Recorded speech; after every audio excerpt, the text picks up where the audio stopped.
Министерот Азир Алиу ги отфрли тврдењата на синдикатот на клинички околу новата прераспределба на работните места. Откако од синдикатот вчера реагираа дека ваквите мерки може да го нарушат функционирањето на системот и дека приватниот сектор не смее да го откупува стручниот кадар, министерот вели кадарот мора да се дисперзира.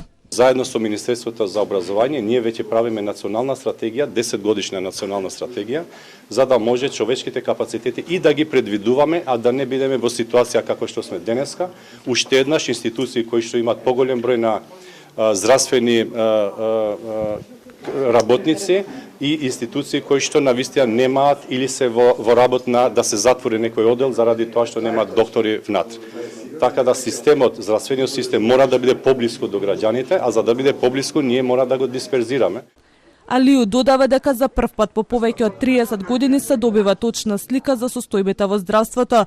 Најави дека уште денеска ќе побара состанок со синдикатот на клиничкиот центар за да разговараат на оваа тема.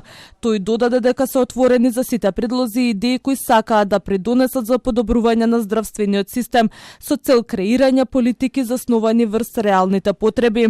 Минатата недела Алиу го промовираше електронскиот регистар на сите здравствени работници, кој ќе биде задолжителен при секое ново вработување. Министерството уверува дека со новиот систем ќе се спречат партиски, лични или телефонски влијанија при доделувањето специјализации и работните места. Регистарот нуди точни податоци за секој здравствен профил по општините, што ќе го покаже кадровскиот дефицит и реалните потреби за нови вработување или прераспределба.